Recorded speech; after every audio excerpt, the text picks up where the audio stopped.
Hello my dear friends, your most welcome on our YouTube channel. दोस्तों, कैसे हैं आप सब। उम्मीद करता हूं कि आप सभी लोग बहुत अच्छे होंगे और आपकी पढ़ाई लिखाई बहुत ही शानदार ढंग से चल रही होगी। दोस्तों, हम आ चुके हैं प्रैक्टिस सेट नंबर 19 पर। अभी तक हमने आपकी प्रैक्टिस सेट 1 से लेकर के 18 तक अपलोड कर दी है। यदि आपने किसी कारणवश इस वीडियो को नहीं देखा है ना, तो आप बहुत ज़्यादा इंपॉर्टेंट चीज़ को आप मिस कर रहे हैं। जाइए प्लेलिस्ट को देखिए और सभी प्रैक्टिस सेट को सॉल्व कर लीजिए। तो दोस्तों, इस वीडियो को हम शुरू करते हैं। इससे पहले आपको बता दें दोस्तों कि हमारा जो है ना टेलीग्राम पे पेड बैच चलता है, ठीक है।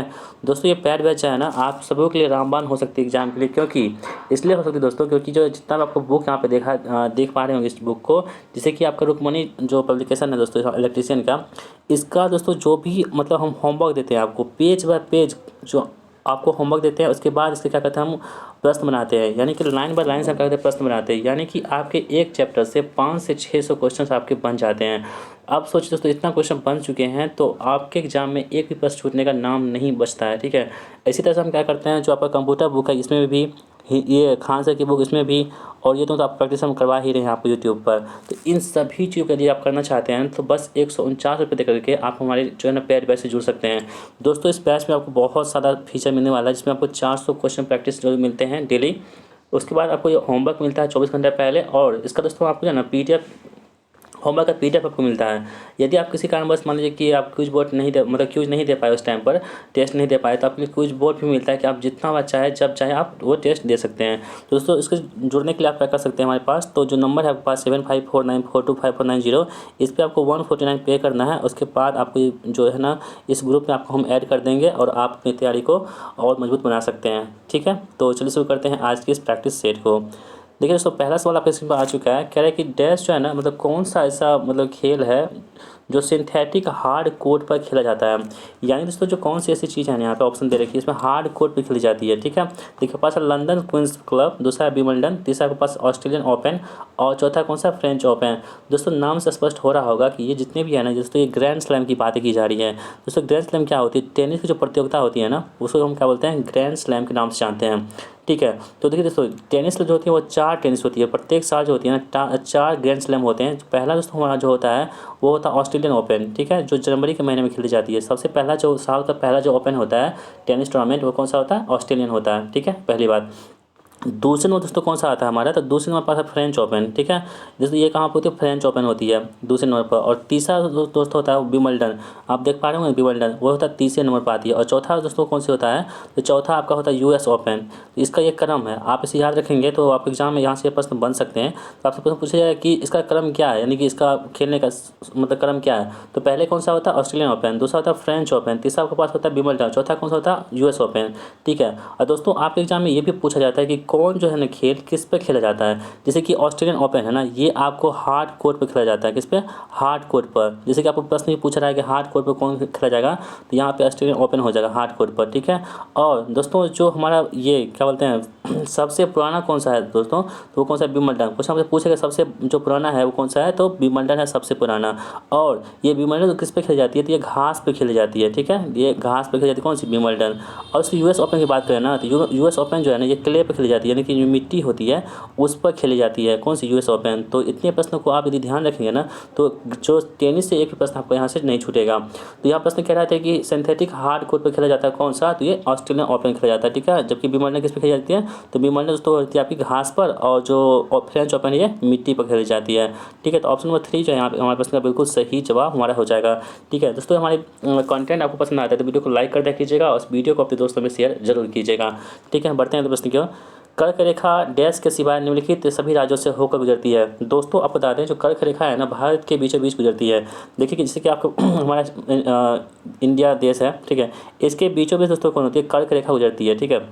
दोस्तों, कर्क रेखा जो है ना भारत के 8 राज्यों से गुजरती है। कितने राज्यों से, 8 राज्यों से गुजरती है। सबसे पहला राज्य दोस्तों कौन होता है, इधर देखेंगे यदि हम ये देखिए, इधर पूर्व होता है ना, पूर्व, इधर क्या होता है, पश्चिम होता है, इधर क्या होता है, उत्तर होता है, और इधर दक्षिण होता है, ठीक है। देखिए पश्चिम से हम देखना शुरू करेंगे तो सबसे पहले कौन सा, गुजरात आएगा। उसके बाद यहाँ पे सॉरी यहाँ पे गुजरात होगा, यहाँ पे गुजरात होगा। उसके बाद यहाँ पर राजस्थान हो जाएगा, ठीक है। तीसरा दोस्तों कौन सा होता है, मध्य प्रदेश। उसके बाद छत्तीसगढ़ हो जाएगा, उसके बाद झारखंड हो जाएगा, ठीक है। इस तरह से बढ़ते जाएंगे। उसके बाद कौन सा, पश्चिम बंगाल यहाँ पे आ जाएगा। उसके बाद तो पश्चिम बंगाल के बाद त्रिपुरा और उसके बाद मिजोरम आ जाएगा। ठीक है, तो ये 8 राज्यों में क्या होती है, कर्क रेखा गुजरती है। यहाँ प्रश्न ये कह रहा था कि कर्क रेखा मतलब किसके सिवाय निम्नलिखित राज्यों से गुजरती है। दोस्तों देखिए, यहाँ पे गुजरात आपको मिला था, बिल्कुल मिला था। मध्य प्रदेश मिला था, हाँ मिला था। मिजोरम मिला था। लेकिन हरियाणा का नाम आपको हमने बताए थे। इसका मतलब ये हुआ दोस्तों कि कर्क रेखा जो है ना हरियाणा से नहीं गुजरती है। तो आपको ये पूछा जा रहा है यहाँ पे कि कौन सी रेखा जो है वो मतलब कि कर्क रेखा से नहीं गुजरती है, मतलब कि कौन सा राज्य है जिसमें कर्क रेखा नहीं गुजरती है, वो हरियाणा हो जाएगा। तो ऑप्शन नंबर 3 यहाँ पे हमारे प्रश्न का सही जवाब हो जाएगा। अगला प्रश्न देख लेते हैं हम लोग। निम्नलिखित में से किसे पंजाब केसरी के नाम से जानते हैं, यानी कि लोकप्रिय है। ठीक है, आपके पास 4 ऑप्शन दे रखे हैं। पहला है सुभाष चंद्र बोस, दूसरा के पास डॉक्टर राजेंद्र प्रसाद, तीसरा के पास है महात्मा गांधी और चौथा है लाला लाजपत राय। दोस्तों पंजाब केसरी है ना, ये आप सभी के लिए इंपॉर्टेंट है। पंजाब केसरी के नाम से किसे जानते हैं, तो लाला लाजपत राय को हम लोग पंजाब केसरी के नाम से जानते हैं। ठीक है, ऑप्शन नंबर जहाँ पे 4 है इस प्रश्न का बिल्कुल सही जवाब हो जाएगा लाला लाजपत राय। आप जो लाल पाल पाल थे ना, त्रिगुट में भी शामिल थे, कौन, लाला लाजपत राय। और जो दोस्तों जो साइमन गो बैक जो नारा आया था 1928 में आया था ना साइमन कमीशन, उसको जो मतलब साइमन गो बैक का नारा लगाया था, ये जो मतलब इसमें जो थे ना, इनकी मृत्यु इसी में हो गई थी, मतलब लाठी से इसकी मृत्यु कर दी गई थी अंग्रेजों के द्वारा, लाला लाजपत राय की। तो ऑप्शन नंबर 4 यहाँ पर सही जवाब हो जाएगा। दोस्तों हम बात करते हैं महात्मा गांधी की। तो महात्मा गांधी को क्या कहते हैं, तो इसे बापू के नाम से जानते हैं और राष्ट्रपिता के नाम से भी इन्हें जानते हैं। तो आप सब लोग इसे जानते होंगे। तो ठीक है, और दोस्तों जो सुभाष चंद्र बोस है ना, इनको नेताजी के नाम से जानते हैं। ठीक है, नेताजी के नाम से जानते हैं। तो सुभाष चंद्र बोस जी को नेताजी के नाम से जानते हैं। तो यहाँ पर कह रहे थे पंजाब केसरी के बारे में, तो पंजाब केसरी के नाम से जानते हैं, तो लाला लाजपत राय को हम लोग पंजाब केसरी के नाम से जानते हैं। इसलिए ऑप्शन नंबर 4 जो है हमारे प्रश्न का बिल्कुल सही जवाब हो जाएगा। ठीक है दोस्तों, यदि आपको इसकी PDF प्राप्त करना है ना, तो PDF आपको कहाँ मिलता है, तो हमारे टेलीग्राम चैनल पर मिलता है। ठीक है, जिसका लिंक हमने इसी वीडियो के डिस्क्रिप्शन बॉक्स में दे रखी है। आप लोग जाइए, उसको ज्वाइन कर दीजिएगा टेलीग्राम को, वहीं पर आपको PDF मिलेगी।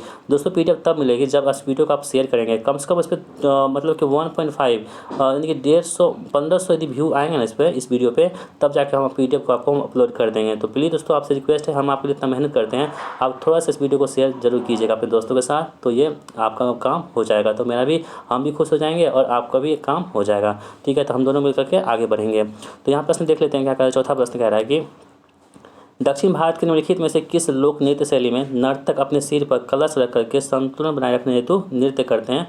तो वो नृत्य कौन सा है, करागटम है। कौन सा है, करागटम, जो ऑप्शन नंबर 2 में दे रखा है। ठीक है दोस्तों, ये जो करागटम है ना, ये आप कहाँ मिलती है, तो दोस्तों ये करागकट्टम है, ये कहाँ पे है, तमिलनाडु में पड़ता है। ठीक है, तो इसे आप याद रखेंगे। ऑप्शन 2 जो है यहाँ पे हमारे प्रश्न का बिल्कुल सही जवाब हो जाएगा। बढ़ते हैं अगले प्रश्न की ओर। भारतीय संविधान का निम्नलिखित में से कौन सा अनुच्छेद शिक्षा का अधिकार प्रदान करता है। तो दोस्तों शिक्षा का अधिकार कितना इंपॉर्टेंट आप सभी के लिए। तो शिक्षा का अधिकार जो है ना, ये भारतीय संविधान के अनुच्छेद 21 का A है ना, इसमें कहा गया शिक्षा का अधिकार के बारे में चर्चा की गई है। दोस्तों संविधान में क्या होता है कि अमेंडमेंट होता है, यानी कि संविधान में संशोधन होता है। तो इसी के तहत क्या हुआ था, 86वां संविधान संशोधन हुआ था। 86वां कब हुआ था, 2002 ईस्वी में। और इसी के तहत जो है संविधान में अनुच्छेद 21A को जोड़ा गया था, जो शिक्षा से संबंधित है। तो ये प्रश्न आपसे पूछा जा सकता है कि किस संविधान संशोधन के तहत जो है ना संविधान में शिक्षा का अधिकार को जोड़ा गया था। तो 86वां संविधान संशोधन 2002 के तहत जोड़ा गया था। ये हुई पहली बात। दोस्तों हम बात कर लेते हैं अन्य ऑप्शन को, जैसे कि अनुच्छेद 44 है ना, इसमें जो है ना समान सिविल संहिता के बारे में चर्चा की गई है अनुच्छेद 44 में। और दोस्तों ये क्या होती है, DPSP होती है, यानी कि राज्य के नीति निर्देशक तत्व जो होती है इसी के अंतर्गत आते हैं। तो ये हो गया। दोस्तों 39A की हम बात करते हैं, ये भी DPSP ही है। इसमें जो है ना आपको मतलब कि 39 में क्या क्या गया, तो सामान्य एवं निःशुल्क विधिक सहायता की चर्चा इसमें की गई है 39 के A में। तो ऑप्शन नंबर यहाँ पे 4 इस प्रश्न का बिल्कुल सही जवाब हो जाएगा। बढ़ते हैं प्रश्न की ओर। सीसॉ में किस सरल मशीन का उपयोग करते हैं। तो सीसॉ में मशीन होता है दोस्तों, वो होता है कौन सा, उत्तोलक होता है। तो ऑप्शन नंबर A जो है इस प्रश्न का बिल्कुल सही जवाब हमारा हो जाएगा। बढ़ते हैं प्रश्न की ओर। एटल ऑफ टू विक्टोरिया कांग्रेस नाम के पुस्तक के लेखक कौन है। तो एटल ऑफ जो विक्टोरिया कांग्रेस है ना, इसके पुस्तक के लेखक का नाम क्या है, जयराम रमेश है। आपके पास ऑप्शन है। दूसरा के पास ऑप्शन है कि शशि थरूर। तीसरा के पास है लेफ्टिनेंट जनरल देवराज अंबू और चौथा है लेफ्टिनेंट जनरल बलजीत सिंह। तो दोस्तों इस पुस्तक का लेखक कौन है, लेफ्टिनेंट जनरल जो बलजीत सिंह है ना, इस पुस्तक के लेखक हो जाएंगे। इसलिए हमारे पास आंसर ऑप्शन नंबर 4 हो जाएगा। बढ़ते हैं प्रश्न की ओर। खो खो की प्रत्येक टीम में 12 खिलाड़ी होते हैं, लेकिन किसी मैच के दौरान प्रत्येक टीम के केवल कितने खिलाड़ी इसमें भाग लेते हैं। तो दोस्तों आपको बता दें, जो देखिए खो खो जो टीम होती है ना, इसमें टोटल 12 खिलाड़ी होते हैं, लेकिन मतलब 12 खिलाड़ी ले सकते हैं। जैसे कि क्रिकेट में होता है ना 15 टीम, 15 खिलाड़ी होता है ना, 15 खिलाड़ी, जिसमें से हम किसको खिलाते हैं, केवल 11 खिलाड़ी, मतलब 11 प्लेयर खिलाते हैं। ठीक है, तो उसी प्रकार से टोटल जो टीम होते हैं यहाँ पे 12 खिलाड़ी होते हैं। उसमें खेलता दोस्तों कितना है, तो एक टीम में 9 खिलाड़ी खेलते हैं। तो खो खो में कितने खिलाड़ी होते हैं, 9 खिलाड़ी होते हैं, इसे आप याद रखेंगे। दोस्तों हम बात करते हैं कबड्डी की, तो कबड्डी जो है ना, कबड्डी में कितने खिलाड़ी होते हैं, 7 खिलाड़ी होते हैं, किसमें, कबड्डी में होते हैं। तो ये भी आपके लिए इंपॉर्टेंट है दोस्तों। एक होता है कि वॉलीबॉल, ठीक है, वॉलीबॉल जो होता है ना, वॉलीबॉल में कितने खिलाड़ी होते हैं, तो वॉलीबॉल में कितने होते हैं, 6 खिलाड़ी होते हैं। और इसी के तर्ज पे एक और है, जैसे कि बास्केटबॉल, तो बास्केटबॉल में कितने खिलाड़ी होते हैं, तो बास्केटबॉल में कितने होते हैं, 5 खिलाड़ी होते हैं। तो इन सभी चीज़ों को आप याद रखेंगे। एक और याद रख लीजिए, उसको भी काहे छोड़िएगा, जैसे कि रग्बी फुटबॉल है, तो रग्बी फुटबॉल कितने खिलाड़ी हैं दोस्तों, सबसे अधिक कितने होते हैं, 15 खिलाड़ी इसमें होते हैं रग्बी फुटबॉल में। बाद में कि 11 किस में होते हैं, तो क्रिकेट हो गया आपका, और क्रिकेट और जो फुटबॉल है इसमें कितने खिलाड़ी होते हैं, तो 11 खिलाड़ी होते हैं, इसे आप याद रखेंगे। और बैडमिंटन में 1 या 2 खिलाड़ी होते हैं। तो इन सभी खिलाड़ी जितने भी खेल होते हैं उसमें जो खिलाड़ी संबंधित होते हैं, इसको आपको याद रखना होगा, क्योंकि स्टैटिक जीके में आपके ये प्रश्न पूछे जाते हैं। तो यहाँ पे प्रश्न ये कह रहा था कि खो खो के बारे में, तो खो खो में कितने खिलाड़ी होते हैं, 9 खिलाड़ी होते हैं। ठीक है, तो हम बढ़ते हैं अगले प्रश्न की ओर। बिहार सरकार द्वारा ठनका की पूर्व चेतावनी देने के लिए आपदा प्रबंधन विभाग द्वारा कौन सा ऐप को लॉन्च किया गया है। दोस्तों आपदा प्रबंधन क्या होता है, मतलब ठनका क्या होता है, आप सभी जानते हैं। जब वर्षा होती है ना, तो आसमान में जो बिजली कड़कती है, उसमें जो आवाज़ निकलती है उसको ठनका बोलते हैं। और ठनका क्या होती है, बहुत बार जो है किसी के सर पे या कहीं पे गिर जाती है, जिससे आदमी की मृत्यु हो जाती है। तो इसकी सूचना के लिए जो बिहार सरकार ने लॉन्च की, किसका, इंद्रब्रज का नाम। इंद्र से क्या होता है, इंद्र भगवान जो है ना, मतलब कि मतलब वर्षा के देवता क्या बोलते हैं, इंद्र बोलते हैं ना, उसी के नाम पर रखा गया है इंद्रब्रज। तो किसने शुरू किया है इंद्रब्रज को, तो बिहार सरकार के द्वारा की गई है। दोस्तों अभी हाल ही में क्या हुआ था ना कि जो आपदा प्रबंधन होती है ना, आपदा से निपटने के लिए बिहार के मुख्यमंत्री ने अपने नाम पर, जैसे कि नीतीश, इनका नाम क्या है, नीतीश नाम का एक उपकरण लॉन्च किया था जो आपदा प्रबंधन से संबंधित था। तो ऑप्शन नंबर 4 है इस प्रश्न का बिल्कुल सही जवाब हमारा हो जाएगा। अगला प्रश्न देख लेते हैं हम लोग। 1917 में प्रारंभ चंपारण सत्याग्रह किस राज्य में प्रारंभ किया गया था। तो दोस्तों 1917 की हम बात करें चंपारण सत्याग्रह की, तो देखिए हुआ यूँ था कि देखिए चंपारण जो है ना बिहार का एक ज़िला है। ठीक है, और बिहार में क्या हुआ था कि उस वक्त जो है ना, मतलब कि अंग्रेज़ सब थे, और यहाँ पे नील की खेती होती थी, और 3 कठिया पद्धति की तर्ज होती है, यानी 3/20 जो था ना, इस पर क्या होती है, नील की खेती होती थी। दोस्तों इसका विरोध इसलिए किया गया था क्योंकि नील की खेती यदि आप किसी चीज़ में करते हैं ना एक बार, तो उसका जहाँ पर आप नील की खेती कर दिए एक बार, तो वहाँ की ज़मीन जो होती है वो बंजर हो जाती थी, यानी कि उस पर कोई अन्य जो है ना फसल उपजाऊ नहीं होता था। तो इसी को मतलब इससे क्या होता है, किसान को बहुत घाटा होता था, ऐसे मतलब बहुत लॉस होती थी। तो इसी में से एक किसान नेता थे, कौन, राजकुमार शुक्ला। तो राजकुमार शुक्ला किसान नेता नहीं थे, मतलब कि वहाँ के व्यक्ति थे राजकुमार शुक्ला। इन्होंने क्या किया था ना, जब ये देखे कि महात्मा गांधी का नाम बहुत हो रहा है, ये अच्छे अच्छे काम कर रहे हैं, तो इन्होंने क्या किया था, लखनऊ अधिवेशन हुआ था 1916 में कांग्रेस का, उसमें गए। और राजकुमार शुक्ला ने क्या किया था, महात्मा गांधी को आमंत्रण किया कि सर आप चलिए हमारे बिहार में, और वहाँ पर जो तिलकठिया पद्धति है उसमें जो अंग्रेज़ जो है किसानों पर जो मतलब कि इतना दुराचार कर रहे हैं उसको आप ख़त्म कीजिए। तो महात्मा गांधी क्या कहते हैं, बहुत बार क्या इसको इग्नोर कर दिया, तो सोचे कि ये तो छोटी मोटी घटना है, ऐसे आते रहता है। लेकिन जो राजकुमार शुक्ला थे ये हार नहीं माने, कई बार गए इनके पास। तो अंततः क्या हुए थे, महात्मा गांधी जो थे ना, अप्रैल 1917 में अप्रैल 17 में ना, ये क्या हुए थे, पटना जंक्शन पर पहुंच चुके थे, यानी कि ये कोलकाता में थे, और वहाँ से जो थे पटना जंक्शन पर उतरे थे। उसके बाद जो है चंपारण गए थे, और वहाँ पर जो है ना चंपारण गए थे वहाँ पे, और नील जो तिनकठिया पद्धति थी उसको समाप्त कर दी थी। और दोस्तों जहाँ पे रुके थे ना, उसमें दोस्तों यह थे, एक बत्तख मियाँ नाम का था। तो बत्तख मियाँ मतलब उसको कहा गया था कि इसमें खाने में जहर मिला दीजिए, तो बत्तख मियाँ ने इसको जहर से बचाया था। तो ये भी प्रश्न आपके बीपीएससी में प्रश्न पूछा जा चुका है, बीपीएससी वाला जो भी टीचर वाला हुआ था कि बत्तख मियाँ के बारे में, तो ये भी आप ध्यान में रखेंगे। तो ऑप्शन नंबर जो यहाँ पे कौन सा है, तो 17 में चंपारण सत्याग्रह किस राज्य में हुई थी, तो बिहार, अपने बिहार में हुई थी। ऑप्शन नंबर 3 यहाँ पे सही हो जाएगा। बढ़ते हैं अगले प्रश्न की ओर। दोस्तों ये प्रश्न जो है ना रीजनिंग का प्रश्न है, और ये प्रश्न आपके लिए हम छोड़ेंगे। ठीक है, हमको मतलब ऐसा लगता है कि ये प्रश्न आपके लिए हम छोड़ते हैं। क्यों छोड़ते हैं, क्योंकि आप लोग इस पर मेहनत कीजिएगा। हम सारा प्रश्न बता देंगे तो आप लोग कुछ मत नहीं कर पाइएगा। तो हम चाहते हैं कि इसका प्रश्न आंसर आप लोग कमेंट बॉक्स में देंगे। ठीक है, और कमेंट आंसर दोस्तों ज़रूर आना चाहिए, ऐसा नहीं इसको इग्नोर मत कीजिएगा। हम आपसे पूछते हैं ना तो इसका कोई मतलब होता है बताने का। तो आप लोग वीडियो को पॉज कर लीजिए, आंसर लिखिए और कमेंट बॉक्स में जरूर पेस्ट कीजिएगा। यदि आप सीरियस कैंडिडेट हैं तो इसका आंसर जरूर दीजिएगा। ठीक है, वैसे नहीं है तो कोई बात नहीं। बढ़ते अगले प्रश्न की ओर। निम्नलिखित श्रेणी में से प्रश्नवाचक चिन्ह में से कौन सी संख्या आएगी। देखिए यहाँ पे 157 है, 193 है, 238 है, 292 है, और आगे क्या आने वाला है। ठीक है, इस तरह से आपको देखना है। देखिए इसमें क्या हो रहा है ना, इसमें जब अंतर दिखेगा तो +36 का यहाँ पर अंतर हो रहा है, कितना, +36 का। और इसके बीच में कितना देखिए 36 और 9 कितना होता है, 36 9 45 होता है, यानी कि यहाँ पे 9 9 का अंतर आ रहा है। फिर इसके बीच में कितना होगा 45 9 कितना हो जाएगा, 45 9 9 5 14, यानी कि कितना होगा 54 हो जाएगा यहाँ पे 54। और फिर इसमें देखिए फिर 9 जोड़ेंगे ना इसमें, 54 9 कितना होता है, 54 6 60 और 60 3 63, यानी कि इसमें क्या हो रहा है ना, ये देखिए 157 + 36 193 हुआ, 193 45 कितना हुआ 238 हुआ। उसी प्रकार से हम क्या करेंगे 292 में 63 जोड़ेंगे, कितना हो जाएगा 3 2 5 और 9 6 15 और 2 2 1 3 355 हो जाएगा, यानी कि ऑप्शन नंबर 2 यहाँ पे हमारे पास कभी कुछ सही जवाब हो जाएगा। ठीक है, तो आई होप दोस्तों आपने इस प्रश्न को बना लिया होगा। बढ़ते हैं अगले प्रश्न की ओर। फैक्ट्री उत्पादन से उसी प्रकार संबंधित है जिस प्रकार गोदाम किससे संबंधित है। तो देखिए फैक्ट्री में क्या होता है, फैक्ट्री में कोई चीज़ का उत्पादन होता है, उसी प्रकार से गोदाम में क्या होता है, किसी चीज़ का भंडारण होता है, यानी गोदाम में क्या करते हैं, किसी चीज़ को रखते हैं। जैसे कोल्ड स्टोर होता है ना, तो कोल्ड स्टोर में क्या करते हैं हम लोग, कोई भी खाद्य सामग्री होती है, अन्न होते हैं, जैसे गेहूँ हो गया, टमाटर हो गया, सब्जी हो गया, उसको हम क्या करते हैं, रखते हैं। तो उसी प्रकार से गोदाम में क्या काम होता है, इसका भंडारण करना होता है यहाँ पे। ठीक है, देखिए अगला प्रश्न लिख लेते हैं हम लोग। एक कुट भाषा में रिजॉइस को लिखते हैं ये वाला, ठीक है, उसकी प्रकार से हमको फैक्ट्री को क्या लिखेंगे। तो देखिए आप इसे ध्यान से देखेंगे ना, रिजॉइस को, जैसे REJOICE, इसमें क्या हो रहा है, देखिए ई का उल्टा क्या होता है दोस्तों, भी होता है, आप देख पा रहे होंगे। यानी कि यहाँ पीछे से मतलब कि जो उल्टा शुरू करना आगे यहाँ पे आगे करना शुरू कर दिया है। यानी देखिए ई से उल्टा भी होगा, सी का उल्टा एक्स होता है ना, यहाँ पर देख पा रहे हैं। उसी प्रकार से हमको यहाँ देखना है, तो वाई का उल्टा क्या होगा दोस्तों, वाई का उल्टा बी होगा, यानी कि जो बी से शुरू होगा वही हमारे प्रश्न का आंसर होगा। तो बी कहाँ शुरू हो रहा है, इसमें है कि नहीं है, इसमें है कि नहीं है, यानी कि हमारा ऑप्शन जो है ना 2 और 4 हो सकता है। और इसमें ये देखेंगे हम कि ये कहाँ तक मतलब कि एक ही समान हो रहा है। तो देखिए दोस्तों यहाँ पे बी, यहाँ पे भी, आई भी यहाँ पे, एल भी यहाँ पे, जी भी यहाँ पे, यानी कि इसको हमको नहीं देखना है, हमको कहाँ देखना है, यहाँ इसको भी नहीं देखना है। यानी कि 1 2 3 4 5वें स्थान पर हमको पता चल जाएगा, तो हमारे पास का आंसर निकल जाएगा। हम 5वां सीधा देख लेते हैं, 1 2 3 4 5, सी का उल्टा क्या होता है, एक्स होता है, तो सी का उल्टा एक्स यहाँ पे है, इसलिए ऑप्शन नंबर जो है ना हमारे प्रश्न का 4 जो है इस प्रश्न का बिल्कुल सही जवाब हो जाएगा। तो दोस्तों देखिए क्या हुआ इसमें, सबसे पहले हम क्या देखें कि बी था, बी नहीं था तो उसको हम काट दिए, उसके बाद सेम था तो उसको हम आगे बढ़ाते गए, जहाँ पे अंतर हो रहा था उसको हम टारगेट किया और हमारा आंसर निकल के आ गया। ठीक है, तो ऐसे प्रश्नों को आपको इसी तरह से इत्मीनान से सोचना है, जिससे कि आपका टाइम बचे। दोस्तों रीजनिंग क्या होता है, सभी लोग बना लेते हैं, लेकिन बहादुरी इस बात की होती है इस रीजनिंग में कि आप कितने कम टाइम में रीजनिंग बनाते हैं, क्योंकि रीजनिंग तो बहुत आसान होता है, सभी लोग जानते हैं, लेकिन कितने कम टाइम उसको बनाते हैं ना, वो आपकी बहादुरी दिखाती है। तो इस चीज़ को आपको ध्यान में रखना होगा, टाइम आपको बचाना है एग्जाम में।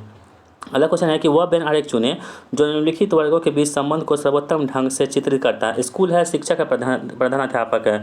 तो देखिए आपके पास 4 ऑप्शन दे रखे हैं, इसमें कौन सा बेन डायग्राम जो है आपको मतलब सही रूप से इसको चित्रित करता है। तो देखिए ध्यान से देखें दोस्तों, इसमें देखिए आप ये जानते होंगे कि स्कूल बड़ा चीज़ हो गया ना, स्कूल के अंदर ही ना टीचर होंगे, आप हेड मास्टर होंगे। तो कुछ टीचर जो होते हैं वो हेड मास्टर हो सकते हैं, या कोई हेड मास्टर भी टीचर हो सकते हैं ना, या कोई हेड मास्टर जो मतलब पढ़ाते हैं ना, पढ़ाते भी हैं कोई मतलब स्कूल में।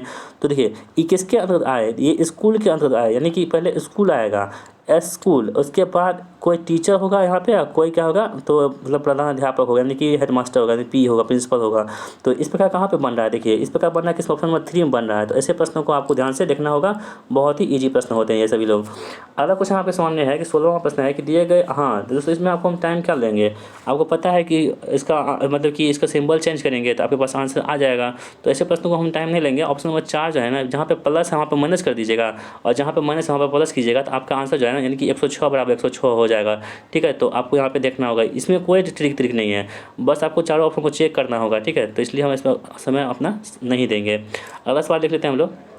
उस समुच्चय का चयन कीजिए जिसमें संख्याओं का मध्य वही संबंध है जो दिए गए समुच्चय की संख्याओं का मध्य है। तो 7 3 40, ठीक है, 7 3 40 में क्या संबंध बन रहा है, उसी प्रकार से यहाँ पर ऑप्शन देख लीजिए कौन सा ऑप्शन यहाँ पे बनेगा।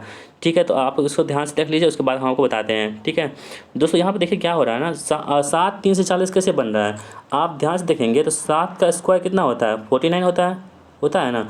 उसके बाद देखिए 3 का स्क्वायर कितना होता है, 9 होता है, यानी कि आपको पता चल गया होगा कि 49 में से हम 9 घटाएंगे कितना होगा, 40 हो जाएगा। यानी कि पहले को और दूसरे को स्क्वायर करके जब माइनस करते हैं तो तीसरा हमारे पास प्राप्त होता है। उसी प्रकार से हमको ये देखना है कि यही नियम इन 4 ऑप्शन में से किस में फॉलो करेगा, वही हमारे प्रश्न का आंसर हो जाएगा। ठीक है, तो देखिए दोस्तों यहाँ पे देखिए 6 3 17 को देख लेते हैं हम सीधे सीधे। तो 6 का स्क्वायर कितना हुआ, 6 का स्क्वायर कितना हुआ 36 हुआ ना। उसी प्रकार से हम देख लेंगे 3 का स्क्वायर कितना हुआ 9 हुआ। अब 36 में से 9 घटाएंगे कितना हुआ, 16 में से 7 2 27, यानी कि आपके पास आंसर आ चुका है। यही जो है इसको फुलफिल कर रहा है। बढ़ते हैं अगले प्रश्न की ओर। कौन सी आकृति निम्नलिखित आकृति संख्या के प्रश्नवाचक चिन्ह के स्थान पर आएगी, ठीक है। इसको आप ध्यान से देखेंगे तो दोस्तों ऑप्शन नंबर जो ए है हमारा है, यही पर हमारे प्रश्न का आंसर आ जाएगा। तो इसको आप ध्यान से देखेंगे तो हमारा आंसर आ जाएगा, ठीक है। अगला क्वेश्चन देख लेते हैं हम लोग। दिए गए 4 शब्दों में से 3 में एक निश्चित प्रकार की समानता है और एक असंगत है, तो उस असंगत का विकल्प को चयन कीजिए, ठीक है। देखिए अपारदर्शी है, साफ है, पारदर्शी और पारभासी है। दोस्तों यहाँ देखिए पारदर्शी जो होती है ना, किसी चीज़ को हम आर पार किसी चीज़ को हम देख पाते हैं, दूसरा मतलब पारदर्शी बोलते हैं।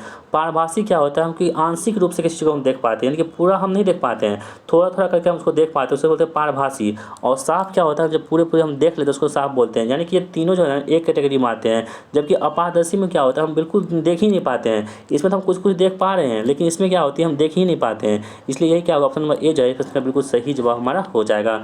बढ़ते हैं अगले सवाल की ओर। कौन सी आकृति प्रश्न चिन्ह के स्थान पर मतलब पैटर्न को पूरा करेगी। देखिए आपके पास 4 ऑप्शन देखिए, इसमें कौन सी आकृति इसमें सूट कर जाएगी। तो देखिए इसे ध्यान से देखेंगे ना, आप यहाँ पे क्या देख पा रहे होंगे कि ये वाला फिगर बन रहा है यहाँ पे, तो इसी प्रकार से यहाँ भी बनना चाहिए, तो यहाँ इस टाइप का बनना चाहिए। तो यहाँ पे किस में दे रखा है, इसमें है क्या, नहीं है, ये तो होगा नहीं। अब देखिए दोस्तों इसमें भी है, इसमें भी है, इसमें भी है, 2 3 4 को हम यहाँ पे टारगेट कर सकते हैं। उसके बाद से यहाँ पे मतलब कि सर्किल बन रहा है, तो इसमें सर्किल है क्या, नहीं है, तो ये भी नहीं हो सकता। यानी कि अब आपके पास 2 और 3 आंसर हो सकता है, 50-50 चांस बन गया यहाँ पे। देखिए ध्यान से देखें दोस्तों, तो दोनों बिल्कुल सेम ही हो रहा है, लेकिन इसमें थोड़ा सा अंतर है। थोड़ा सा अंतर कहाँ पे, आप इसको देख लिए। थोड़ा सा अंतर आपको यहाँ पे ये देखने को मिलेगा, ये जो है ना ये वाला लकीर, ये यहाँ से यहाँ होना चाहिए ना यहाँ इस टाइप का। तो ये देखिए ये थोड़ा सा नीचे है और थोड़ा सा ये ऊपर है, इसलिए क्या होगा यहाँ पे सही हो जाएगा। थोड़ा सा और इसको नीचे करना चाहिए था, टाइपिंग एरर होगा। लेकिन दोस्तों यहाँ पर ऑप्शन जो है बी हमारे प्रश्न का बिल्कुल सही जवाब हमारा हो जाएगा, ठीक है।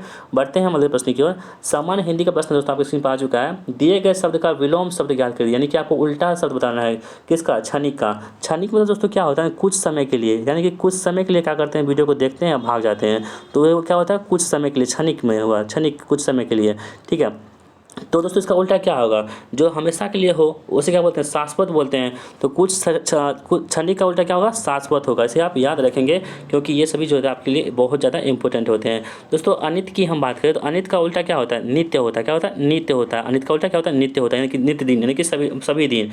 और दोस्तों जो वाचिक होता है ना, वाचिक, इसका उल्टा क्या होता है, इसका होता है आंगिक। क्या होता है, आंगिक होता है। तो ये भी आपके लिए इंपॉर्टेंट है, इसे भी आप ध्यान में रखेंगे। अगला सवाल देख लेते हैं हम लोग। दिए गए शब्द युग्म का सही युग्म ज्ञात कीजिए। आपके पास है देखिए दे रखा है कि परिमाण दे रखा, परिणाम दे रखा है और परिमाण दे रखा है, ठीक है। यानी कि आपके पास 2 चीज़ दे रखा है, आपको यहाँ बताना है कौन सा सही होगा। देखिए परिणाम मतलब दोस्तों क्या होता है, परिणाम मतलब नतीजा, यानी कि कहते हैं ना कि आपके रिजल्ट का परिणाम क्या निकला, आपके एग्जाम का परिणाम क्या निकला, आपके मतलब कि उसका रिजल्ट क्या, नतीजा क्या निकला, तो इसका मतलब क्या, नतीजा हो गया। और इसके बाद जो है ना परिमाण मतलब क्या होता है कि मात्रा, यानी कि आप कितने परिमाण के हैं, यानी कि कितने आप किलोग्राम के हैं, कितने लीटर के दूध ले रहे हैं, तो ये सब क्या होता है परिमाण उसको बताते हैं, ठीक है। यहाँ पर ऑप्शन नंबर 2 जो है हमारे प्रश्न बिल्कुल सही जवाब हमारा हो जाएगा। अगला सवाल देख सकते हैं, इनमें से कौन सा शब्द अंधकार का पर्यायवाची है। दोस्तों अंधकार मतलब क्या होता है कि अंधेरा, अंधेरे का पर्यायवाची यहाँ पे कौन सा हो जाएगा, आपको ये बताना है। तो देखिए अंधेरा का जो पर्यायवाची होता है ना, वो होता है ध्वांत। ध्वांत मतलब क्या होता है दोस्तों, होता है अंधेरा, और अंधकार भी बोल सकते हैं या अंधेरा भी बोल सकते हैं। ये सभी क्या होते हैं, तो अंधेरा के क्या होते हैं, पर्यायवाची शब्द होते हैं। दोस्तों धनंजय की हम बात करें तो धनंजय का जो पर्यायवाची शब्द होंगे वो अर्जुन हो जाएगा, ठीक है। अर्जुन हो गया, आपको हम बताए थे हिंदी की क्लास में, अर्जुन हो जाएगा। उसके बाद जो पार्थ है, पार्थ भी है, और एक मतलब क्या होता है, सब्यसाची होता है। क्या होता है, सब्यसाची, ये भी होता है। तो ये सभी क्या होते हैं, धनंजय के होते हैं। पार्थ हो गया, आपने जो महाभारत देखा होगा तो कृष्ण जी बोलते हैं ना पार्थ, तो किसको बोलते हैं, अर्जुन को बोलते हैं। तो अर्जुन हो गया, पार्थ हो गया, सब्यसाची हो गया, किसका है, धनंजय का है। और धवंती क्या होता है, अंधेरा होता है। दोस्तों कानन मतलब क्या होता है, आप लोग जानते हैं, इसका मतलब होता है वन या जंगल होता है, ठीक है, या वन जो होता है जंगल होता है, इसका मतलब क्या होता है, कानन होता है। और जो अभ्र होता है, अभ्र, इसका मतलब होता है मेघ या बादल। मेघ होता वर्षा और बादल ये सभी क्या होते हैं, अवर्गीय क्या होते हैं, तो मतलब कि मतलब पर्यायवाची शब्द होते हैं। तो यहाँ पे क्या अंधकार के बारे में कह रहा है दोस्तों, तो ऑप्शन नंबर 3 जो है यहाँ हमारे प्रश्न का बिल्कुल सही जवाब हो जाएगा। सही वर्तनी का शब्द कौन सा है दोस्तों, विकास के बारे में कह रहा है। तो विकास बहुत सारे लोगों का नाम भी होगा, जिसका नाम है विकास अपना एक लाइक कर दीजिएगा और लिखिएगा हाँ आई एम विकास, मैं विकास हूँ।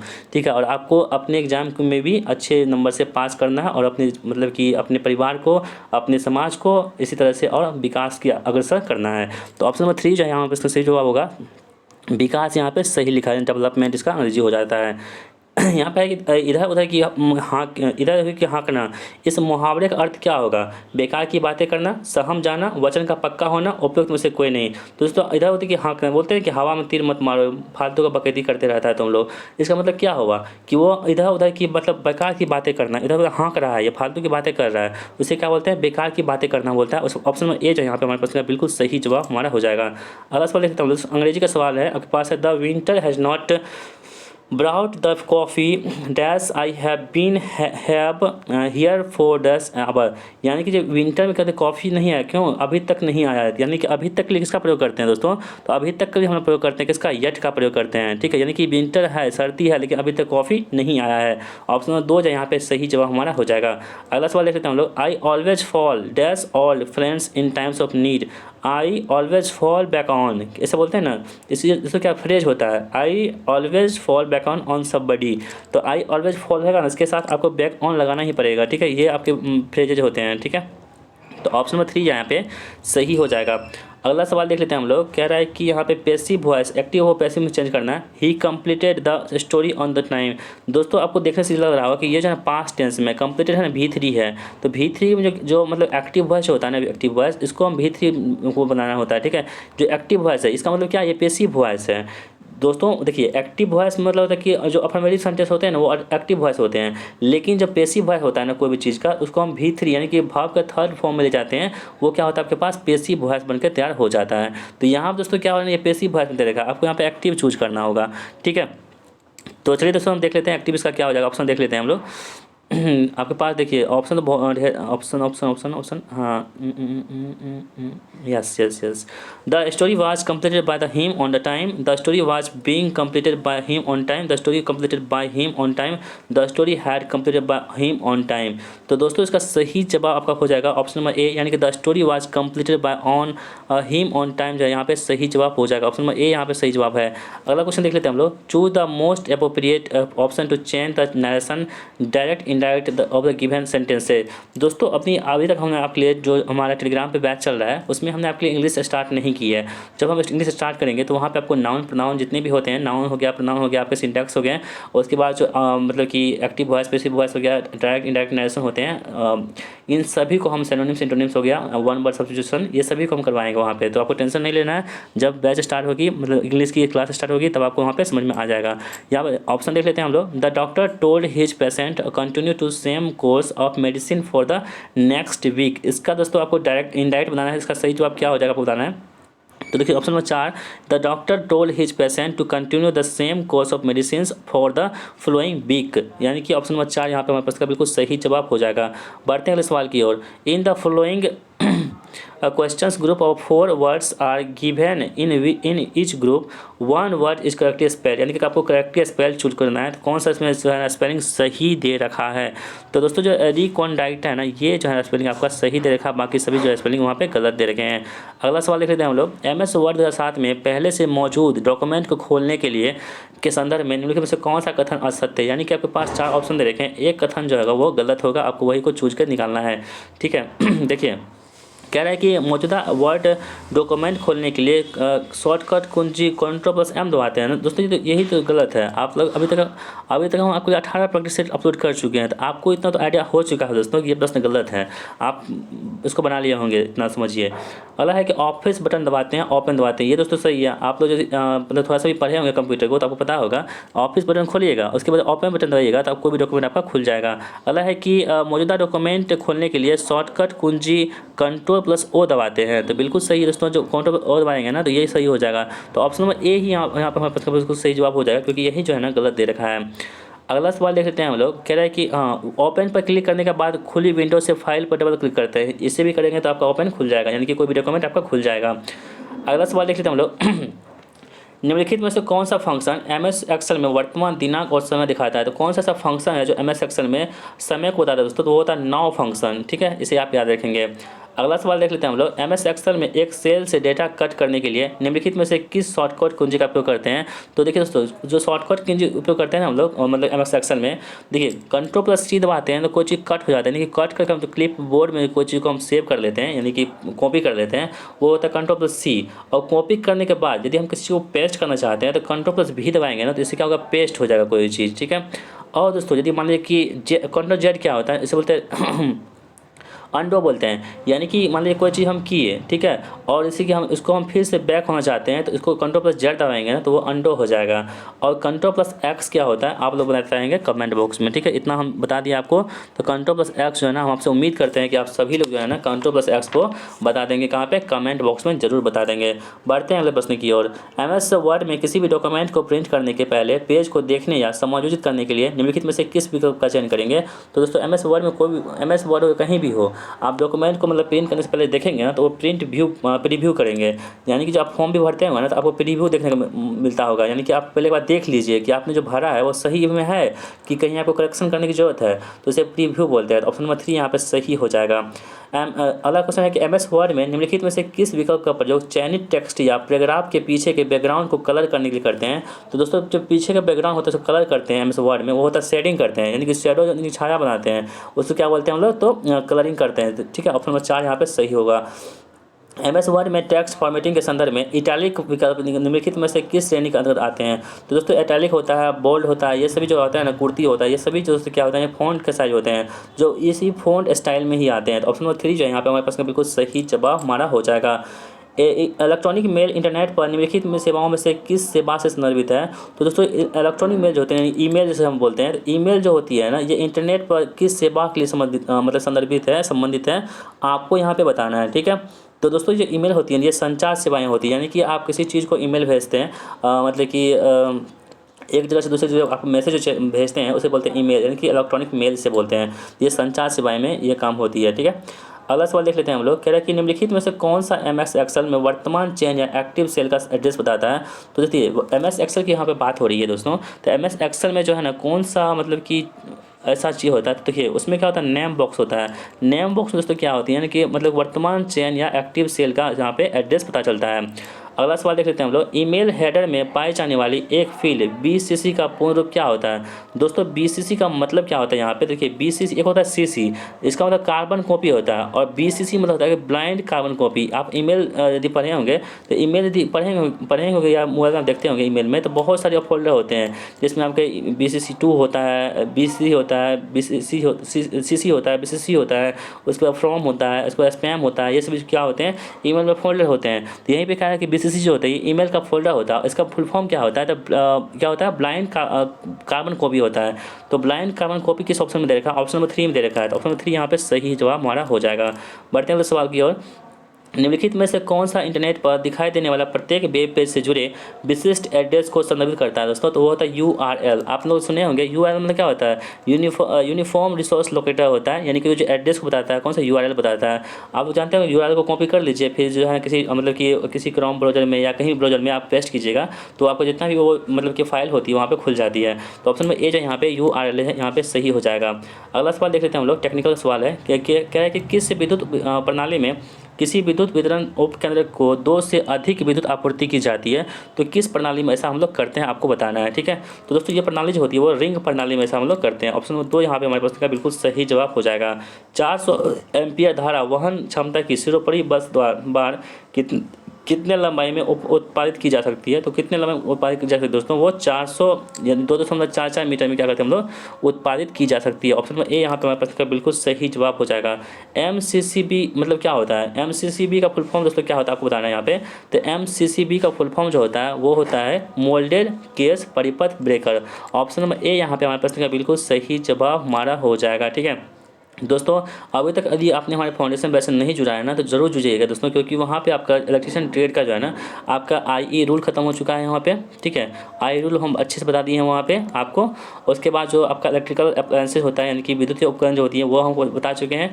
तीसरा था प्रदीप्ति यानी कि ल्यूमिनस, आपके चैप्टर खत्म हो चुके हैं। और चौथा अभी चल रहा है दोस्तों, वो कौन सा हमारा केबल चल रहा है, यानी कि अंडरग्राउंड जो केबल होती है ना वो चल रहा है। इसका पहला क्लास हो चुका है।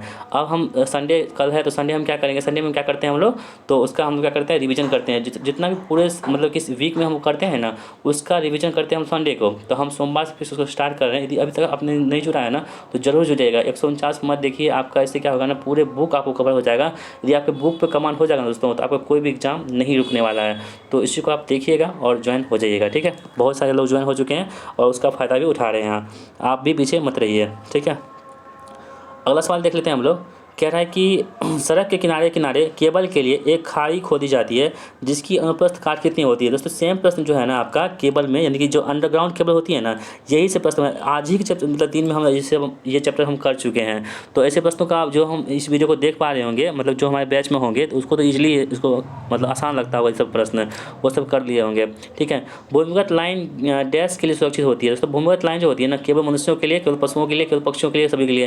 दोस्तों सेम प्रश्न आज सेम प्रश्न हम आपको दिए थे किसमें, और अपने फाउंडेशन बैच में दिए थे, ठीक है। तो जो मतलब हमारे फाउंडेशन बैच में है ना वो लोग जरूर बताइएगा कि हाँ ये प्रश्न थे या नहीं थे, ठीक है। हम जानना चाहते हैं 100 किलोवाट के बीच डिजाइन की गई केबल में प्रयुक्त इंसुलेशन कितनी होती है। दोस्तों यही प्रश्न जो है ना क्या बताएं आप, सारा प्रश्न उसी मतलब आज के प्रैक्टिस से आज जो टेस्ट हुआ था ना मेरे टेलीग्राम पर फाउंडेशन बैच में सारा प्रश्न लगता है वही दे रखा है यहाँ पे। 1000 केबी के लिए डिजाइन की गई केबल में प्रयुक्त इंसुलेशन क्या होता है, तो वो संपीड़ित SF6 गैस होती है, ठीक है। ये जो प्रश्न है ना आपके कई बार एग्जाम में पूछे जा चुके हैं और हम आज भी इस प्रश्न को अच्छे से डील किए थे। कहाँ पे, फाउंडेशन बैच में। पर्दाय का अमाप निम्न में से किस पर निर्भर करता है। तो पर्दाय जो है ना इसका जो अमाप होती है किस पर निर्भर करती है, तो ये धारा पर निर्भर करती है। किस पर, धारा पर निर्भर करती है। अगला क्वेश्चन है कि ट्रांसमिशन की दक्षता निम्नलिखित में से किसके साथ बढ़ती है। तो देखिए ट्रांसमिशन की दक्षता होती है ना किसके साथ बढ़ती है आपको बताना है दोस्तों। आपके पास ऑप्शन दे रखे हैं। तो ट्रांसमिशन की दक्षता होती है ना ये जब वोल्टेज तथा PF दोनों बढ़ते हैं ना तब क्या होती है, ट्रांसमिशन की दक्षता क्या होती है, वो क्षमता बढ़ जाती है। अगला क्वेश्चन देख लेते हैं हम लोग। DC की अपेक्षा AC परिसर प्रणाली का मुख्य लाभ क्या होता है। तो DC की अपेक्षा AC जो परिसर प्रणाली होती है इसका मुख्य लाभ यह होता है कि निम्न लागत पर पोषण, सरल बोधता परिवर्तन, सरलता से DC परिवर्तनीय और उपयुक्त सभी, ये सभी क्या होती है यहाँ पे सही जवाब हो जाएगा।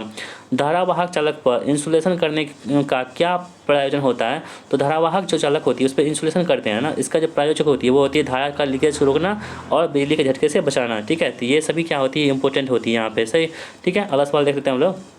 ST वायर में किस टाइप का इंसुलेटर प्रयोग किया जाता है। दोस्तों ST वायर होती है ना इसमें किस टाइप का इंसुलेशन प्रयोग करते हैं। आपका ऑप्शन है एक टाइप का, पिन टाइप का, साइकिल टाइप का, सस्पेंशन टाइप का। तो किसका हम लोग प्रयोग करते हैं आपको यहाँ पे बताना है, ठीक है।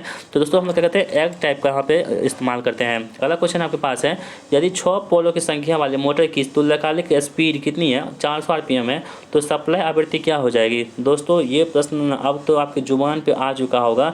आप मतलब कि मने मन इसको आंसर बता दीजिएगा, सेल्फ से बता दीजिएगा, ठीक है। सो आपको पेन छूने की जरूरत नहीं पड़ेगी इस प्रश्न को, क्योंकि अभी तक मैंने कितनी बार 18 सेट हो चुका है ना, 18 सेट में कितनी बार आ चुका होगा ना जाने कितनी बार, हमें भी याद नहीं है।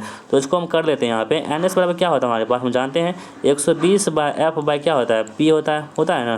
तो ये NS की वैल्यू यहाँ पर रख देंगे हम कितना 400 हमारे पास है, ठीक है। और 120 है यहाँ पे। F की वैल्यू कितने हमारे पास है दोस्तों, F की वैल्यू हमको निकालना है क्योंकि फ्रीक्वेंसी निकालनी है। F क्या होती है, फ्रीक्वेंसी होती है, फ्रीक्वेंसी हमको निकालनी है। और P की वैल्यू कितनी हमारे पास 6 है। जब इसे कट कीजिएगा तो कितना होगा 6 दूनी 12 यानी 20 हो जाएगा। और 20 से क्या होगा, 20 से ये कट जाएगा 200, 400। तो F की वैल्यू कितनी हो गई 20 हर्ट्ज आ गई, ठीक है। तो 20 हर्ट्ज जो है इस प्रश्न का बिल्कुल सही जवाब होगा जो ऑप्शन नंबर C में दे रखी है। अगला सवाल देख लेते हैं हम लोग। किसी नाभिकीय संयंत्र में ग्रेफाइट को किस रूप में प्रयोग करते हैं। तो जो ग्रेफाइट होती है दोस्तों, ग्रेफाइट इसको हम किस में प्रयोग करते हैं, नाभिकीय संयंत्र में, ठीक है। तो दोस्तों इसमें क्या करते हैं हम लोग मंडक के रूप में करते हैं। और उसमें D2O होता है भारी जल होती है उसका प्रयोग किस में करते हैं आप तो बताएंगे कमेंट बॉक्स में, ठीक है। तो दोस्तों कैडमियम होता है, कैडमियम की छड़ होती है और D2O होती है। यदि जानते हैं ना आप लोग सभी लोग तो इसका आंसर में कमेंट बॉक्स में बताइएगा कि D2O यानी कि भारी जल और कैडमियम का इस्तेमाल हम लोग जो करते हैं नाभिकीय संयंत्र में वो इसका प्रयोग हम किस में करते हैं आप लोग बताएंगे कहाँ पे, कमेंट बॉक्स में। उत्क्रमणीय टरबाइन पंप इकाई जल में प्रयुक्त होती है। तो किस में प्रयुक्त होती है दोस्तों, वो जो होती है ये होती है आपकी किस में होती है, तो ये होती है आपकी पोतकर्स टैंक के बिना शीर्ष जलाशय संयंत्र में इसकी प्रयोग होती है। अगला क्वेश्चन देख लेते हैं हम लोग, सूर्य की सतह का लगभग तापमान कितना होता है। तो सूर्य की सतह होती है ना, इसकी लगभग जो तापमान होती है दोस्तों वो होती है 6000 डिग्री होती है, ठीक है, इसे आप याद रखेंगे। अगला क्वेश्चन है कि निम्न में से किस प्रकार की शक्ति संयंत्रों का प्रयोग सर्वाधिक होता है। तो किसका प्रयोग सबसे ज़्यादा होती है दोस्तों, तो वो होती है आपकी किसकी होती है, तो कोयला आधारित जो संयंत्र होते हैं उसका प्रयोग हम क्या करते हैं, भारत में सबसे ज़्यादा करते हैं। फ्लेपर नोजल का प्रयोग किसके नियंत्रक में किया जाता है। तो फ्लेपर नोजल होती है इसका प्रयोग हम लोग करते हैं न्यूमेट्रिक नियंत्रक में इसका इस्तेमाल हम लोग करते हैं।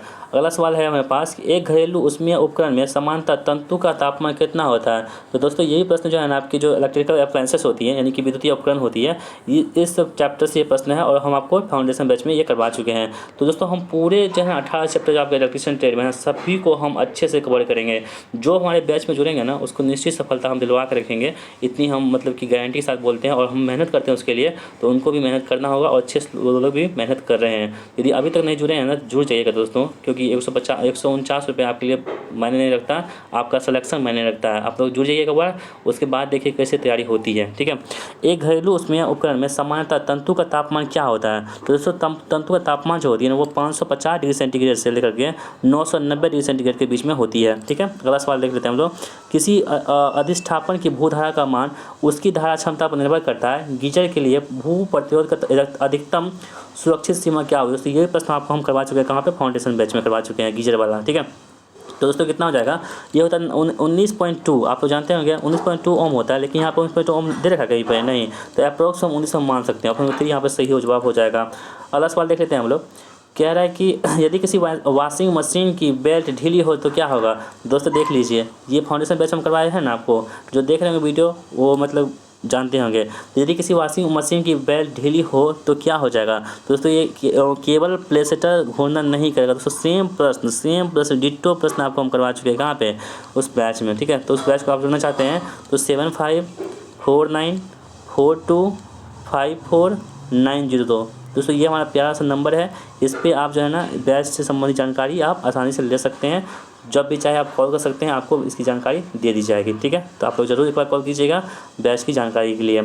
एक नए थर्मोस्टेट स्विच का प्रतिरोध होना चाहिए। दोस्तों एक नए थर्मोस्टेट स्विच होती है, इसका प्रतिरोध कैसा होना चाहिए आपको बता दें, केवल कुछ ओम या शून्य होना चाहिए। अगला सवाल आपके पास है कि विद्युत प्रतिरोध व हीटिंग एलिमेंट निम्नलिखित से बनते हैं। दोस्तों ये प्रश्न आपको हम करवा चुके हैं। तो विद्युत प्रतिरोध हीटिंग एलिमेंट जो होती है वो किसकी बनी होती है, विद्युत प्रतिरोध की, वो होती है नाइक्रोम की बनी होती है। किसकी, नाइक्रोम की बनी होती है। बिना पानी भरे ही यदि किसी घरेलू केतली की बिजली चालू की जाए तो क्या होगा। दोस्तों ये प्रश्न आपको करवा चुके हैं वहाँ पे। तो इसकी विद्युत कॉइल क्या होगी, वह जल जाएगी। ऑप्शन नंबर 2 यहाँ पे सही जवाब हमारा हो जाएगा। नियंत्रक पट्टों में बल्ब, पायलर, लैंप, एलईडी का प्रयोग किसके रूप में करते हैं। तो एलईडी का प्रयोग जो करते हैं दोस्तों हम लोग सूचक युक्ति के रूप में करते हैं, यानी कि सिंबॉलिक के लिए हम लोग इंडिकेटर के रूप में इसका इस्तेमाल करते हैं। विद्युत पंखे में कैपेसिटर लगाने का उद्देश्य क्या होता है। दोस्तों कैपेसिटर लगाते हैं जिसको हम लोग क्या बोलते हैं, मतलब घरेलू भाषा में क्या बोलते हैं उसको, ध्यान नहीं आ रहा हमें दोस्तों, उसे बोलते हैं कंडेंसर बोलते हैं। आप लोग जानते होंगे घरों में हम लोग कंडेंसर बोलते हैं, लेकिन ऐसे हम लोग क्या बोलते हैं, मतलब किताबी भाषा में कैपेसिटर बोलते हैं। तो विद्युत पंखे में जो कैपेसिटर लगाने का उद्देश्य होता है, इसका उद्देश्य साफ यही होता है कि पंखे में दोष पैदा होने से रोकने के लिए हम लोग क्या करते हैं, हम लोग इसका इस्तेमाल करते हैं, ठीक है। अगला सवाल देख लेते हैं हम लोग, बस वायरिंग में किसी बहुमंजिले भवन के पंचम तल हेतु संयोजन प्राप्त करने के लिए प्रयुक्त साधन कौन सी होती है। तो प्रयुक्त साधन जो होती है यहाँ पे कौन सी होती है, वो 3 फेज प्लग इन बॉक्स होती है। 3 फेज वाला होता है ना, यहाँ पे आप बॉक्स में देखते होंगे 3 फेज, एक बड़ा वाला ऊपर होता है, नीचे 2 छोटा होता है, ठीक है। ये 3 फेज वाला होता है, तो इसका हम लोग प्रयोग करते हैं यहाँ पे, ठीक है। अगला सवाल देख लेते हैं हम लोग, कह रहा है कि 400 एम्पियर का धारा वहन क्षमता की सिरोपरि बस बार डैश लंबाई में उत्पादित की जाती है। दोस्तों ये तो प्रश्न रिपीट हो चुका है, तो अभी हम आपको बताए थे। तो इसका सही जवाब क्या हो जाएगा, आप सभी लोग जान चुके होंगे। ऑप्शन नंबर ए यहाँ पे सही जवाब हो जाएगा। 2.44 मीटर जो है यहाँ पे आंसर हो जाएगा। इंडिकेटर लैंप के पास क्या होंगे। इंडिकेटर लैंप के पास जो होते हैं दोस्तों वो फेज और न्यूट्रल कनेक्शन होते हैं। ऑप्शन नंबर ए यहाँ पे सही जवाब हो जाएगा। एक उच्च दाब मरकरी वाष्प लैंप होती है। एक उच्च दाब मरकरी लैंप जो होती है ये भी आपको हम करवा चुके हैं, किसमें, प्रदीप्ति इल्यूमिनेशन चैप्टर में, ठीक है। तो दोस्तों अब क्या बोलें, आप तैयारी करना चाहते हैं दोस्तों तो जुड़ जाइए एक बार, ठीक है। हम निश्चित करते हैं कि आपको सिलेक्शन दिलवा के रखेंगे हम।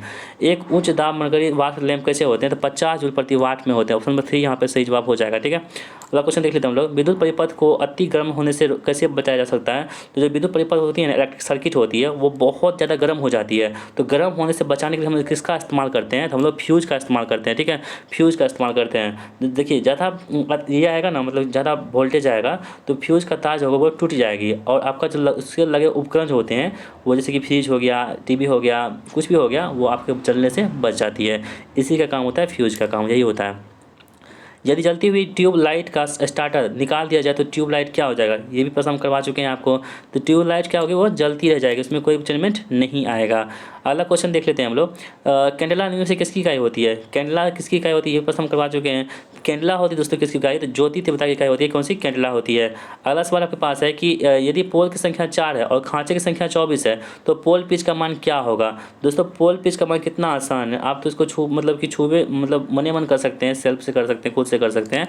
देखिए पोल पिच का मान क्या होता है, पोल पिच का मान होता है जो खांचों की संख्या होती है ना, खांचों की संख्या बटे पोल की संख्या, यानी खांचों की संख्या कितना है 24 बटे कितना 4, कितना होगा 6, यानी कि 6 खांचे हो जाए। ऑप्शन नंबर 2 सही है। कितना आसान प्रश्न है, ये सभी प्रश्न आपको करने चाहिए। ये प्रश्न आपको नहीं बन पा रहे हैं ना, तो आपकी तैयारी थोड़ी सी कम है, आपको मेहनत करनी पड़ेगी इस चीज़ पे। निम्न में से कौन सा मेटल रेक्टिफायर कहलाता है, तो कौन सा जो है ना मेटल रेक्टिफायर कहलाता है दोस्तों, तो सिलिकॉन डायोड रेक्टिफायर जो होती है वो मेटल रेक्टिफायर के नाम से इसको हम लोग जानते हैं। अगला सवाल देख लेते हैं हम लोग, निम्नलिखित 3 फेज में कौन सा मोटर सेल्फ स्टार्टिंग नहीं है। दोस्तों अभी मोटर चैप्टर हम नहीं पढ़ाए हैं आपको, इसलिए इसको मतलब कि आप लोग नहीं जानते हो यदि हमारे जो स्टूडेंट हैं, लेकिन जब मोटर पढ़ा देंगे ना आपको, उसके बाद आपका एक भी प्रश्न यहाँ से छूटने वाला नहीं रहेगा, ठीक है। तो दोस्तों यहाँ पे 3 फेज जो में कौन सा मोटर सेल्फ स्टार्टिंग नहीं है, देखिए सिंक्रोनस मोटर है, इसके पास कौन सा आपके पास है squirrel cage induction motor, wind rotor motor और डबल केज मोटर। तो दोस्तों इसका सही जवाब क्या हो जाएगा, यहाँ पे जो सिंक्रोनस मोटर होती है ना यही नहीं होती है, बाकी तीनों क्या होती है इसमें होती है। अगला सवाल देख लेते हैं हम लोग, किसी अल्टरनेटर जिसमें 8 पोल है 250 आरपीएम पर चक्कर लगाता है, इसकी आवृत्ति क्या होगी। दोस्तों ये प्रश्न आपको हम नहीं बताएंगे अब, ठीक है, क्योंकि हम कितनी बार बता चुके हैं, कितना आसान प्रश्न है। हम चाहते हैं कि इसका आंसर आप सभी लोग कमेंट बॉक्स में देंगे। 78 का आंसर 78 लिख करके जो भी आंसर होगा आप लोग कमेंट बॉक्स में जरूर लिख दीजिएगा, ठीक है। हम देखना चाहते हैं कि कौन कौन लोग जो है ना इस वीडियो को यहाँ तक देखे हैं और कौन कौन पढ़ाई के प्रति मतलब कि बहुत ज़्यादा सजग हैं, उसको नौकरी लेनी है, तो कमेंट बॉक्स में उसका आंसर आना चाहिए, ठीक है। अगला क्वेश्चन देख लेते हैं हम लोग, किसी अल्टरनेटर के द्वारा कौन सी धारा उत्पन्न की जा सकती है। तो कोई भी अल्टरनेटर क्यों ना हो, उसके द्वारा धारा उत्पन्न होती है वो होती है एसी धारा। कौन सी, एसी धारा। अगला क्वेश्चन हमारे पास है कि आउटपुट वोल्टेज में सबसे गिरावट एक अल्टरनेटर से किस लोड पर पूरा भार लेने के परिणाम स्वरूप होगी। तो किस पे होगी दोस्तों, तो वो हो जाएगी किस पे, तो ये LPF इंडक्टिव लोड पर हो जाएगी। ऑप्शन नंबर 2 यहाँ पे हमारे पास का बिल्कुल सही जवाब हो जाएगा। अगला क्वेश्चन देख लेते हैं हम लोग, चित्र में दर्शाया गया अल्टरनेटर का प्रकार क्या है। जैसे यहाँ पे चित्र देख लीजिए, इसमें कौन सा अल्टरनेटर आपको बताया जा रहा है, आप देख लीजिए दोस्तों, ठीक है। तो दोस्तों आप ध्यान से देखेंगे ना, तो इसमें जो है आपका कौन सा अर्थ युक्त स्टार संयोजित इसमें किया गया। ऑप्शन नंबर 3 यहाँ पर हमारे प्रश्न का बिल्कुल सही जवाब हो जाएगा। अगला प्रश्न देख लेते हैं हम लोग, अल्टरनेटर का पावर फैक्टर अल्टरनेटर की डैश पर निर्भर करता है। तो अल्टरनेटर की पावर फैक्टर होती है ना, ये किस पर निर्भर करती है, तो ये किस पर, अल्टरनेटर का पावर फैक्टर होती है दोस्तों, अल्टरनेटर की उत्तेजना पर निर्भर करती है। किस पर, उत्तेजना पर। उत्तेजना कहीं पे दिख रहा है आपको क्या, उत्तेजना इसमें नहीं है, इसमें भी नहीं है, इसमें नहीं है, तो ये ऑप्शन नंबर 4 यानी कि इनमें से कोई नहीं हो जाएगा। क्योंकि दोस्तों अल्टरनेटर का जो पावर फैक्टर होती है ना, अल्टरनेटर की उत्तेजना पर क्या करती है, निर्भर करती है। यहाँ पर ऑप्शन नंबर उत्तेजना कहीं नहीं था, इसलिए इनमें से कोई नहीं सही हो जाएगा। अगला क्वेश्चन हमारे पास है कि शेडेड पोल मोटर की दक्षता डैश प्रास में होती है। तो शेडेड पोल मोटर जो दक्षता होती है किसके प्रास में होती है दोस्तों, आपको ये बताना है। तो दोस्तों ये होती कितनी, तो 5% से 30% के बीच में होती है इसकी दक्षता। अगला क्वेश्चन हमारे पास है कि रिपल्सन मोटर की घूर्णन दिशा डैश परिवर्तित करके बदली जा सकती है। तो रिपल्सन मोटर की घूर्णन दिशा होती है ना, रोटेशन जो मतलब कि डायरेक्शन होती है, उसको हम कैसे परिवर्तित कर सकते हैं, चेंज कर सकते हैं। कैसे कर सकते हैं दोस्तों, तो हम लोग वृत्त स्थिति से हम लोग क्या करते हैं, उसको चेंज कर सकते हैं। अगला सवाल आपके पास है, इनमें से किसे मोटर को न्यूनतम रखरखाव जरूरत होती है, यानी कौन सा ऐसा मोटर होती है जिसको मतलब कि कम रखरखाव कीजिएगा ना, मतलब मेंटेनेंस कम भी कीजिएगा तो काम चल जाएगा। तो वो दोस्तों कौन सी होती है, स्क्विरल केज इंडक्शन मोटर होती है, इसमें कम रखरखाव की ज़रूरत पड़ती है। AC फेज मोटर में टॉर्क की गणना कैसे की होती है, ई आर बराबर रोटर का विद्युत वाहक बल होती है और वोल्टेज में आई आर करंट होता है और एम्पियर में कोस थीटा क्या होती है, यहाँ पर पावर फैक्टर होती है। तो दोस्तों यहाँ पर आपको सूत्र पूछा जा रहा है दोस्तों, उसका सूत्र क्या हो जाता है यहाँ पे, तो दोस्तों ये होता है कौन सा, टॉर्क बराबर, ठीक है, क्या हुआ, टॉर्क हुआ ना, तो टॉर्क पावर क्या होगा, E R I R cos theta. ये यहाँ पे आप इसे याद रखेंगे, बहुत ज़्यादा इंपॉर्टेंट है ये चीज़ फॉर्मूला, ठीक है। अगला सवाल देख लेते हैं हम लोग, कम क्षमता वाली इंडक्शन मोटर के लिए किसका प्रयोग करते हैं। तो कम क्षमता वाली जो इंडक्शन मोटर होती है ना, इसका प्रयोग किसमें करते हैं दोस्तों, तो हम लोग करते हैं DOL स्टार्टर में इसका इस्तेमाल करते हैं। अगला सवाल है आपके पास, प्रेरण मोटर कार्य करती है, जो प्रेरण मोटर इंडक्शन मोटर होती है वो किस पर कार्य करती है दोस्तों, तो ये केवल और केवल AC पर कार्य करती है। जो इंडक्शन मोटर होती है, कोई भी इंडक्शन मोटर क्यों ना हो, वो केवल किस पर कार्य करेगी, वो AC पर कार्य करेगी, ठीक है। अगला सवाल है, एक प्रेरण मोटर में रोटर धारा की आवृत्ति कितनी होती है। दोस्तों एक प्रेरण मोटर में जो रोटर धारा की आवृत्ति होती है वो होती है ये वाला FI बराबर FS होती है, ठीक है। इसे आप याद रखेंगे, इंपॉर्टेंट है आपके लिए। अगला सवाल है आपके पास है कि वोल्ट मीटर के प्रेशर कॉइल में क्या होते हैं। तो वोल्ट मीटर की जो प्रेशर कॉइल होती है दोस्तों, इसमें क्या होती है, महीन तार के अधिक चक्कर होते हैं इसमें, किसमें, वोल्ट मीटर के प्रेशर कॉइल में। अगला सवाल है आपके पास, कह रहा है कि 1 किलो ओम प्रति वोल्ट सुग्राहक वाले यंत्र का रोटर कितना होगा, जबकि माप 50 वोल्ट यहाँ पे दे रखा है, ठीक है दोस्तों। ये न्यूमेरिकल का प्रश्न है, आप लोग खुद से ट्राई कीजिए, उसके बाद आपको हम यहाँ पे बता देते हैं, ठीक है, ट्राई कीजिए आप लोग। तो चलिए दोस्तों हम बता देते हैं, यहाँ पे देखिए 1 किलो ओम है ना यहाँ पे, तो 1 किलो ओम आर बराबर क्या हो जाएगा यहाँ पे, मतलब कि प्रतिरोध कितना है, 1 किलो ओम है, तो 1 किलो ओम को आप कैसे चेंज कर सकते हैं, कितना वाट में चेंज कर सकते हैं ना, तो कितना 1000 हो जाएगा ओम, किलो ओम है तो क्या लिख सकते हैं हम लोग, 1000 ओम लिख सकते हैं, इसको बिल्कुल लिख सकते हैं, ठीक है। और वोल्ट कितना हमारे पास है, तो V बराबर कितना है, 50 वोल्ट दे रखा है, ना यहाँ पे। हमको क्या निकालना है, तो हमको निकालना है सुग्राहित वाले मोटर की RM निकालना है। तो RM बराबर क्या होता है, RM बराबर होता है R गुना V, यानी कि प्रतिरोध गुना क्या होता है, वोल्ट होता है। तो प्रतिरोध कितना हमारे पास है, तो 1000 है प्रतिरोध, गुना कितना हो जाएगा 5, कितना है ये, तो 50 है ना, 50 हो जाएगा, तो 50 पे कितना जीरो, 1 2 3 4 जीरो, यानी कि 50,000 हो जाएगा, जो ऑप्शन नंबर 4 में दे रखा है, ठीक है। तो ये आसान प्रश्न था, आप लोगों ने इसे बना लिया होगा। अगला सवाल देख लेते हैं हम लोग, एक डायनोमीटर प्रकार का उपकरण किसे मापने के लिए प्रयुक्त होता है। तो एक डायनोमीटर जो उपकरण होते हैं, ये आपको धारा, वोल्टता और शक्ति सभी को मापने के लिए उपयुक्त होती है। अगला सवाल देख लेते हैं हम लोग, शक्ति गुणक मापी जाती है। दोस्तों शक्ति गुणक जो किस में माप सकते हैं हम लोग, तो शक्ति गुणक मापी में होते हैं, क्या नहीं होते हैं, तो कोई स्प्रिंग नहीं होते, बाकी ये सभी होते हैं, ठीक है। शक्ति गुणक मापी में क्या होते हैं, कोई स्प्रिंग नहीं होते हैं। शक्ति गुणक मापी में कोई भी नियंत्रक स्प्रिंग नहीं होता है। इसका प्रयोग कहाँ होता है दोस्तों, तो इसका प्रयोग शक्ति गुणक को मापने हेतु इसका इस्तेमाल हम लोग करते हैं। ऑप्शन नंबर 4 यहाँ पर हमारे पास बिल्कुल सही जवाब हो जाएगा। एक इंस्ट्रूमेंट ट्रांसफार्मर के भार को कैसे व्यक्त कर सकते हैं। एक इंस्ट्रूमेंट कोई इंस्ट्रूमेंट है और ट्रांसफार्मर के भार को कैसे व्यक्त कर सकते हैं, तो दोस्तों हम वोल्ट एम्पियर से इसको भार को हम व्यक्त कर सकते हैं। अगला सवाल आपके पास है कि एक ट्रांसफार्मर के द्वितीयक कुंडलन में प्रेरित विद्युत वाहक बल निर्भर करता है। तो किस पर निर्भर करता है दोस्तों, वो किस पर निर्भर करता है, चुंबकीय फ्लक्स के निर्माण पर, स्रोत की आवृत्ति पर, लपेट की संख्या पर और सभी पर निर्भर करती है। ऑप्शन नंबर 4 यहाँ पे हमारे पास का बिल्कुल सही जवाब हो जाएगा। अगला सवाल देख लेते हैं हम लोग, ट्रांसफार्मर में खुला पथ परीक्षण निम्नलिखित मापने के लिए करते हैं। तो किसको मापने के लिए करते हैं दोस्तों, हम लोग करोड़ हानि को मापने के लिए करते हैं। किसको, करोड़ हानि के लिए। दोस्तों आप लोग जानते होंगे ट्रांसफार्मर में कौन सी बाइंडिंग में घुमावों की संख्या सबसे अधिक होगा। कितना आसान प्रश्न है। तो ट्रांसफार्मर में कौन सी मतलब जो मतलब बाइंडिंग होती है, कौन सी बाइंड, मतलब इसमें जो है ना सबसे अधिक जो है ना बाइंडिंग संख्या अधिक होती है, आपको ये पूछ रहा है दोस्तों। तो वो होती है किसमें, हाई वोल्टेज बाइंडिंग में क्या होती है, सबसे ज़्यादा अधिक होती है, ठीक है। इसे आप याद रखेंगे दोस्तों। ट्रांसफार्मर में हाई वोल्टेज वाइंडिंग के घुमाव की संख्या क्या होती है, अधिक होती है। इसमें वोल्टता का मान भी क्या होता है, अधिक हो जाता है, ठीक है।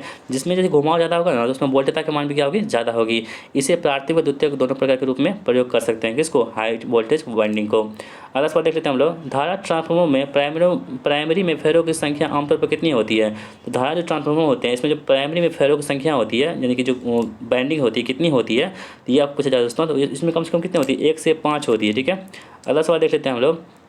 अगला सवाल है कि किसी ऑटोमोबाइल का अग्निशन कॉइल निम्नलिखित रूप में कार्य करता है। तो किसी भी ऑटोमोबाइल का जो अग्निशन कॉइल है किस पे काम करता है, तो ये काम करता है किस पे, स्टेप अप ट्रांसफार्मर पे काम करता है। अगला क्वेश्चन हमारे पास है कि एक रेल इंजन को दूषित मोटर में बदलने के हेतु किस मोटर का चयन करते हैं। तो किस मोटर का चयन करते हैं दोस्तों, तो हम लोग करते हैं इसमें DC श्रेणी मोटर का इस्तेमाल यहाँ पे हम लोग करते हैं। अगला सवाल आपके पास है कि DC शंट मोटर की गति नियंत्रक की शंटेड आर्मेचर नियंत्रण विधि क्या होती है। तो ये विधि होती है कौन सी, तो तीव्र परिवर्तनीय भार हेतु उपयुक्त होती है। ऑप्शन नंबर 3 यहाँ पे हमारे पास का बिल्कुल सही जवाब हो जाएगा। दोस्तों आज की इस प्रैक्टिस सेट का अगला लास्ट प्रश्न हमारा है कि बड़ी क्षमता वाले जनरेटर में ब्रश किस पदार्थ के बने होते हैं। तो बड़ी जो क्षमता वाले जनरेटर होते हैं इसमें जो ब्रश होते हैं ये कॉपर के बने होते हैं। किसके होते हैं? कॉपर के बने होते हैं, इसे आप याद रखेंगे, ठीक है। और दोस्तों जो मतलब कार्बन का इस्तेमाल कहाँ करते हैं? जो छोटे क्षमता वाले जो होते हैं ना, छोटे क्षमता वाले जनरेटर में किसका इस्तेमाल करते हैं? कार्बन का। और बड़े में क्या करते हैं? कॉपर का इस्तेमाल करते हैं। तो दोस्तों प्रैक्टिस सेट नंबर 19 यहीं पर समाप्त होती है। अब आपको ये बताना है कि इस प्रैक्टिस सेट में 19वें प्रैक्टिस सेट में आपके स्कोर कितने बन रहे हैं, यानी कि 100 में से आपका स्कोर कितना बन रहा है, कितने प्रश्न आपको सही कर पा रहे हैं, क्योंकि नेगेटिव मार्किंग नहीं है। तो आप सभी लोग ईमानदारी पूर्वक अपना आंसर जो है ना, मतलब कि स्कोर कमेंट बॉक्स में कमेंट कीजिएगा। और दोस्तों यदि ये वीडियो आपको पसंद आई है तो वीडियो को लाइक कर कीजिएगा। और यदि चैनल पर नए हैं ना तो चैनल को सब्सक्राइब करना नहीं भूलिएगा दोस्तों, क्योंकि हम और जो प्रैक्टिस सेट हैं उसको हम कवर करने वाले आने वाले दिनों में। तो हम जितने प्रैक्टिस सेट होंगे मार्केट में सभी को हम अच्छे से कवर करेंगे। तो चैनल को सब्सक्राइब कर लीजिएगा और इस वीडियो को अपने दोस्तों में शेयर जरूर कीजिएगा। तो मिलते हैं नेक्स्ट प्रैक्टिस सेट के साथ, तब तक के लिए जय हिंद, वंदे मातरम।